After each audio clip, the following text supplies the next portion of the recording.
I'm on a quest to find music and art. Supporting local talent is the place I start. Yeah, this is our culture, the place to be. Games, books, arts and crafts and jewelry. This the guardians of the geekery. This the guardians of the geekery. This the guardians of the geekery. This the guardians of the geekery. And now for today's episode of Guardians of the Geekery with your hosts, Matt, Carol, and Joey.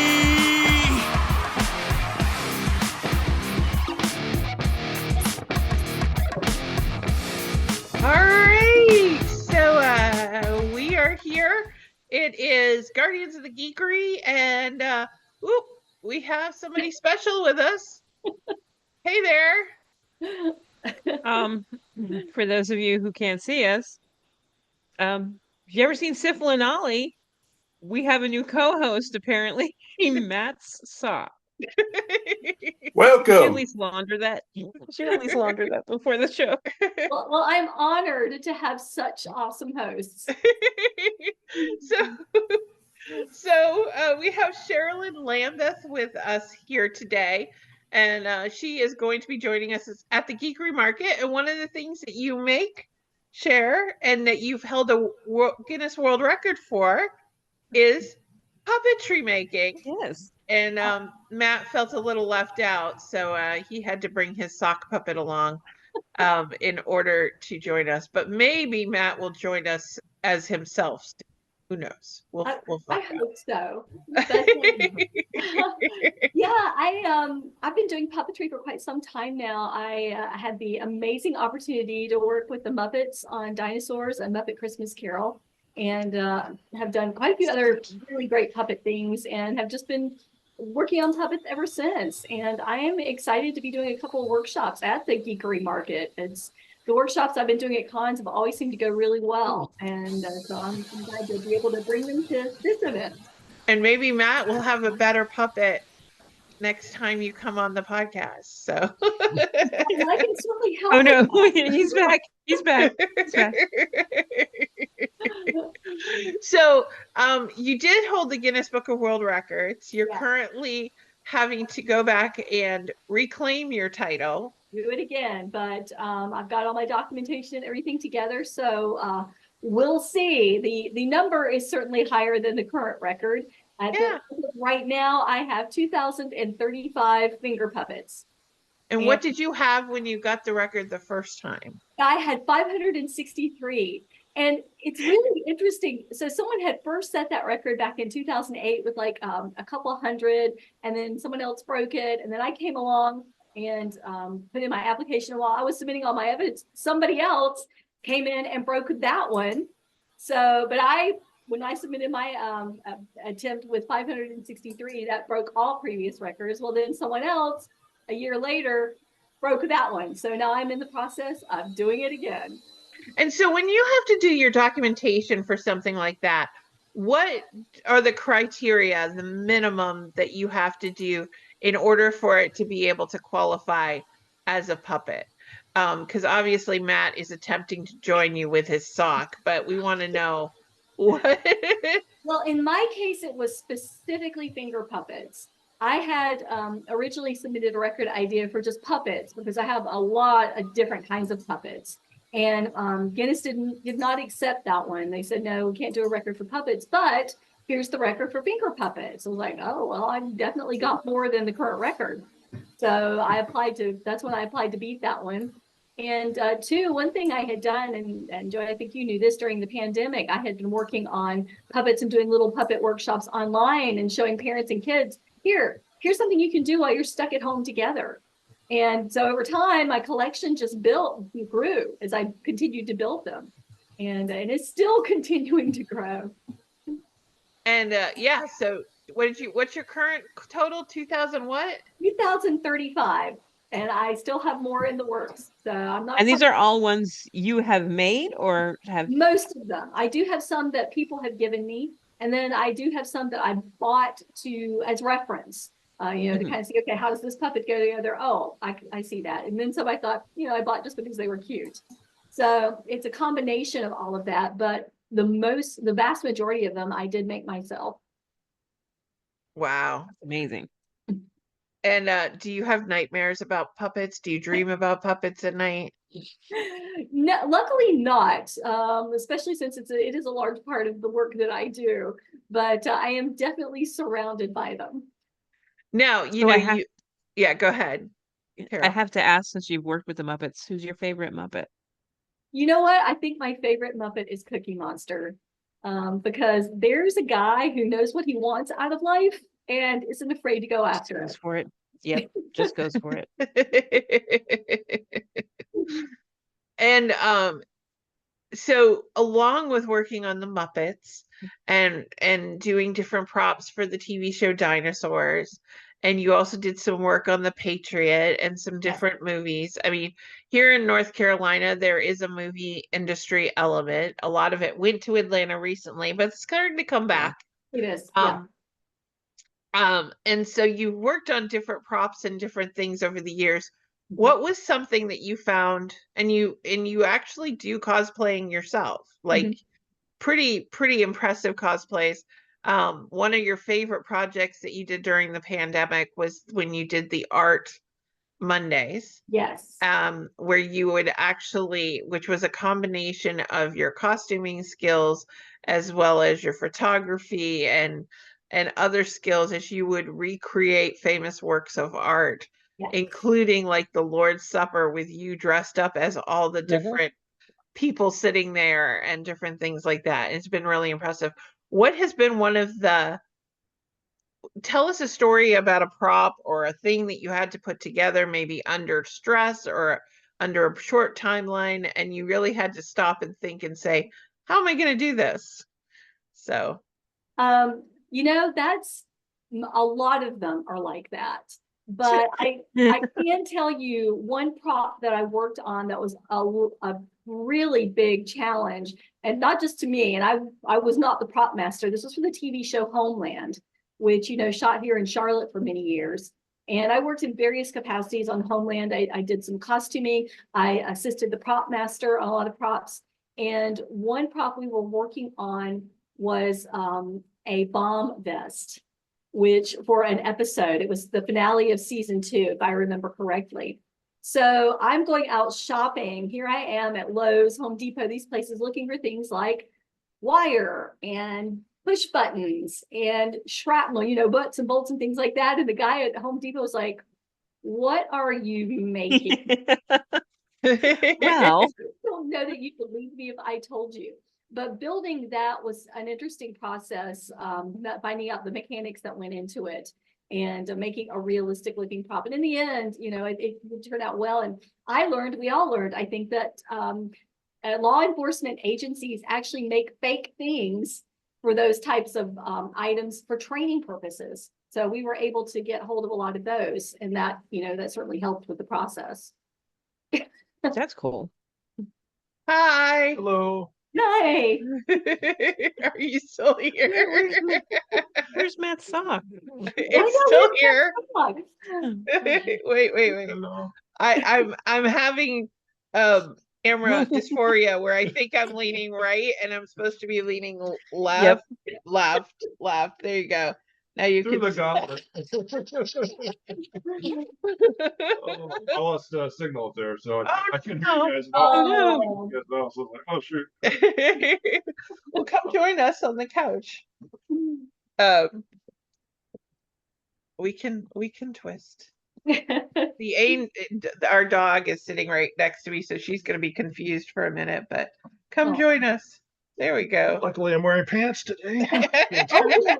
They're shorts, but they're pants. So she was telling us about working on Homeland and having to explain to the guy at Home Depot about buying all the miscellaneous parts to make a bomb jacket for this set. Oh. Yeah. It's amazing. Oh my goodness. Sometimes I at least with, you know, the kind of work that you do, if you're working on a TV show or something like that and you really got in trouble, you definitely could like call your boss or somebody to verify what you're doing. Yes. But but you also are a Ghostbuster. Yes. And you have that, and you don't really have somebody to call to explain you. Oh, You would call yourself. You're gonna call. Yes, exactly. Exactly. Well, and luckily, of course, this year was the 40th anniversary of Ghostbusters. And there were Right. tons of Ghostbuster events going on. It was busy all through the year and still busy. I've got a very busy Halloween season coming up. So, it's great to see how many people remember the original, are now excited about the new stuff. So yeah, there's a lot of ghost busting going on. Do you feel it daunting, like myself and Carol and Joey, for something 40 years old, obviously way before we were born, and then having to learn all the mythology? Is that something you struggle with? Oh, absolutely. For those of you who are listening to the audio, we were not. We were born Sadly. 40 years ago. We were in our preteen. So Yeah. thanks for I'm a playing. youngster. I was a teen. I was a teen. 40 years ago, we bought tickets to see Ghostbusters in the theater. So Yeah. we Oh, were old yeah. enough to- I think I saw it multiple times in the theater. Oh yeah. Oh yeah. Yeah, it was a great movie. The original was great, and the iterations too. I feel bad that the female one never took off the way it should have. I feel like that got a bad rap, but I'm glad that Paul Rudd and the others were able to kind of regenerate it, because I didn't feel like it should die that way. That's not how it should have ended. So I'm glad that it continued on. So Yes. so so along with that, and speaking of ghosts and ghost busting, you have written a couple of paranormal books as well. Yes. You like how I segued like that? That was so good of me. Segue. That was smooth. Thank you. That was smooth. Thank you. I practiced. No, I did. But Think you're you feel showing off. that way because I always tell people, the Ghostbuster stuff is kind of my dog and pony show. I've actually gotten some really great information about actual ghost stories when I'm in my Ghostbuster, because people are like, "Oh, let me tell you a story. I know you'll Oh, believe let me it." call you. Yeah, exactly. But yeah, I work with the Charlotte Area Paranormal Society here in Charlotte. We do investigations pretty much anywhere we can go. We've traveled all over. We do a lot of fundraisers for local historic sites here, especially on Halloween. We'll run paranormal investigations at the site, and it brings in some money for them for preservation and sustainment. But yeah, I have written a book, Haunted Theaters of the Carolinas.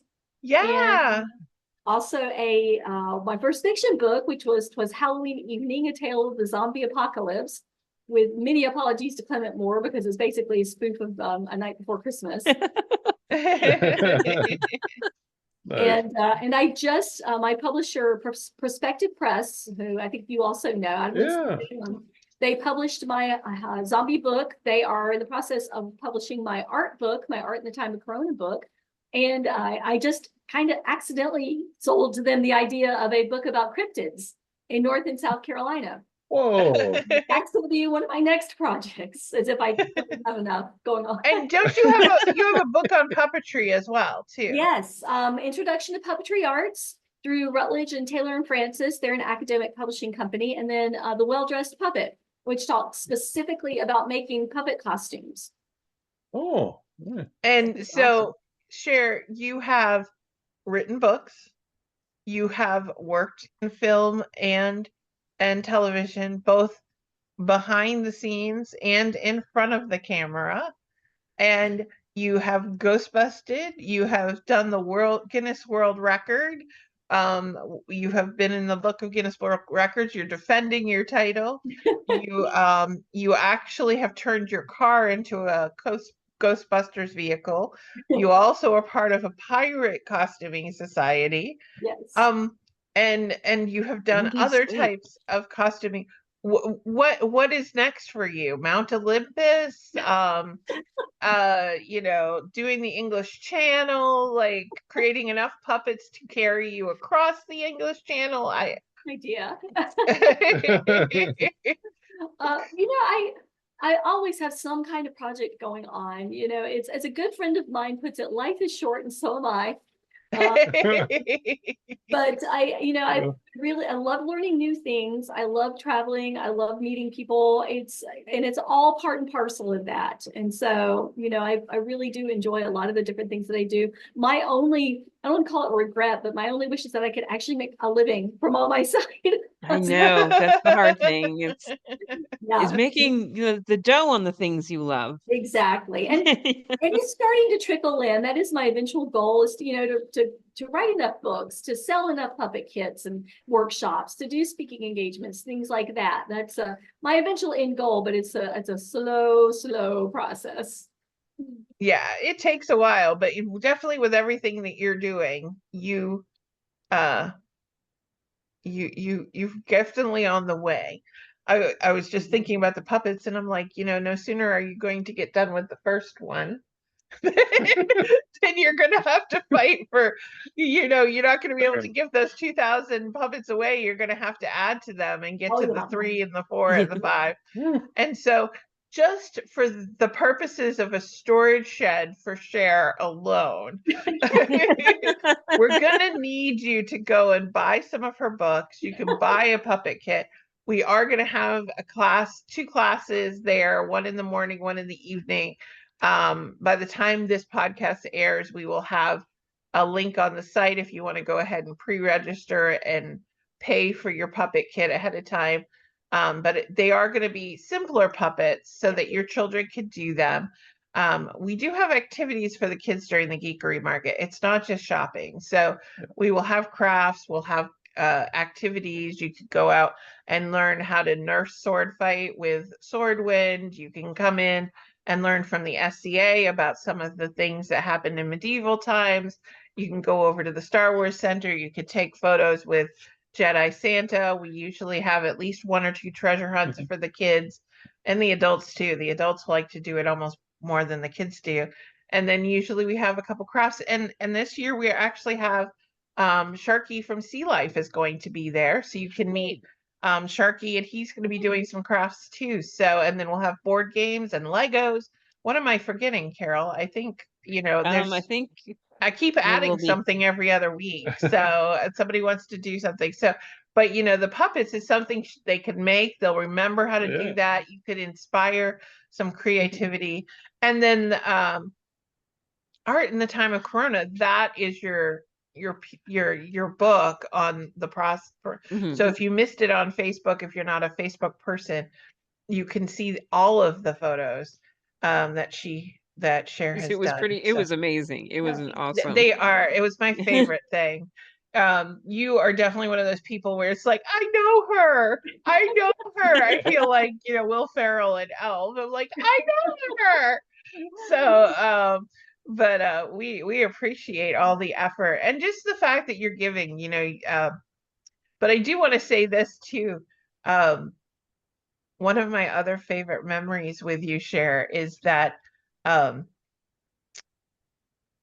Jeff Jackson, who is currently our senator, now running for attorney general here in the state of North Carolina, saw your Ghostbusters vehicle, took a picture of it, posted on Instagram, and we messaged him and said, hey, because he was saying how he wished his son was there to see it.